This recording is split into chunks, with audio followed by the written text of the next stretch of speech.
फकीर और जादूगर का किस्सा पुराने ज़माने की बात है। एक वीराने कुनारे वाक़ा छोटे से गांव में एक फ़कीर रहता था। उसका नाम सखी मोहम्मद था। कपड़े पुराने, हाथ में लकड़ी की छुड़ी और आंखों में ऐसी खामोशी जो किसी गहरे समंदर की मानंद थी। दिन के इब्तिदाई लम्हात में वो दरवाज़ों पे जाता, दस्तरख्वान बिछाता, लोगों के दुख सुनता और सबके लिए दुआएं मांगता। गांव वाले उसे दरवीश कहते और इज्जत से कहते, बाबा दुआ करो। इसी इलाके के जंगल के अंदर एक प्रासरार आदमी रहता था जिसे लोग जादूगर कहते थे। इसका असल नाम जाहिद था, मगर लोगों ने उसे जालीर पुकारते क्योंकि उसके जादू का रंग काले और ख़तरनाक अफसूनों जैसा था। जालीर ने जवानी में इल्म सिहर सीखा। इब्तदा में वो भी इंसानों की मदद करता था, मगर ताकत ने उसका दिल सख्त और खुद पसंद बना दिया। वो चाहता था कि हर चीज़ उसके हुक्म से हो, लोग उसके सामने सर झुकाएं और उसकी बात का एहतराम न बल्कि खौफ किया जाए। एक दिन सखी मोहम्मद गांव के मुश्तरका मैदान में बैठकर लोगों को जिंदगी के सबक सुना रहा था। वो किसी बादशाह की तरह आलीशान न था, मगर उसकी बातों में एक ऐसी सच्चाई थी जो दिलों को छू जाती।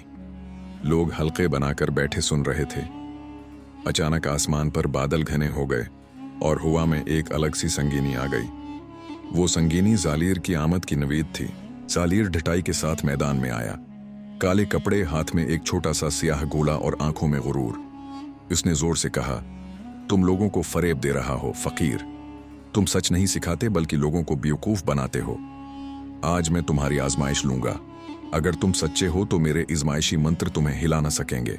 सखी मोहम्मद ने खामोशी से देखा, फिर नरमी से बोला, बेटा, जो दिल साफ हो वहां अल्फाज का भी सच्चा असर होता है। आजमाओ जो चाहो। जालीर ने अपने मंत्र पढ़े। जमीन लरजने लगी, आग के होलनाक हल्के बन गए, हवा में पतन्ने बने और जंगल के दरंदे बाहर आ गए। अवाम खौफजदा होकर भागने लगे, मगर फकीर ने अपना मन उठाया, हाथ जोड़े और आहिस्ता से दुआए खैर की। इसकी आवाज में इतना सुकून था कि हवा खुद साकित हो गई। आग बुझ गई और दरंदे वापस जंगल में घिर गए। जालीर ने पूछा, ये तुमने क्या किया? ये तुम्हारा सहर था? फकीर ने मुस्कुराकर कहा, यह सहर नहीं, दुआ है। सच्चाई का सहर नहीं होता, वो रोशनी है जो अंदर से आती है।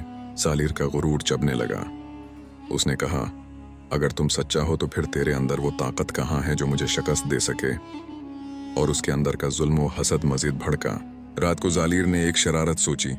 उसने खफिया तरीके से फकीर के खीमे में जाकर खाने में जहर मिला दिया था कि सुबह वो बेहाल हो जाए और उसका हुस्न खत्म हो जाए। मगर सुबह जब सबने देखा तो फकीर प्रसकून और खुश मिजाज उठा।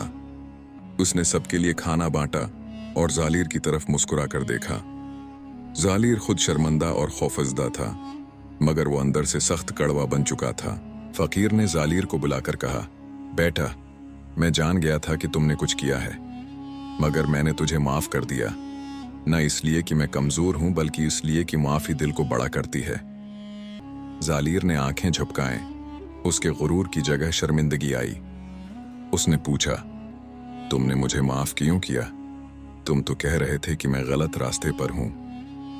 फकीर ने बड़े प्यार से जवाब दिया, मुद्दतों पहले मैंने सीखा था कि नफरत नफरत को जन्म देती है और कीना इंसान को खोखला कर देता है। अगर मैंने तुम्हें बद्दुआ दी तो इससे मेरे अंदर भी वही जहर भर जाता। मैं चाहता हूं कि तुम बदल जाओ, रोशनी में आओ, न कि मैं तुम्हें तारीकी में धकेल दूं। जालीर के अंदर एक टूट फूट सी हुई। उसे पहली मर्तबा किसी ने गैर मशरूत मोहब्बत दिखाई थी जिसमें बदले की कोई ख्वाहिश नहीं थी। वो रुक गया। उसके आंखों में आंसू थे। इस दिन उसने अपने स्याह गोले को तोड़ दिया और फकीर के करीब जाकर सर झुका दिया। लोगों ने हैरत से देखा कि जादूगर अपने आप में एक नया इंसान बन रहा है। फकीर ने जालीर को अपने पास बैठाया और सबक सिखाने लगा। उसने उसे बताया कि हकीकी ताकत नफ्स पर काबू पाने में है, लोगों को डराने में नहीं। वो कहता, जो दिल आजिजी से भरा हो वही दिल रोशन रहता है। ताकत से बड़ा काम रहम है और इल्म से बड़ा काम समझ है। वक्त गुजरता गया। जालीर ने अपनी जादूगरी छोड़ दी और फकीर के साथ रहकर लोगों की खिदमत करने लगा। शुरू में गांव वाले बेआतमादी रखते थे, मगर जब उन्होंने देखा कि जालीर का रवैया बदल चुका है तो उसने भी मोहब्बत और इज्जत पाई।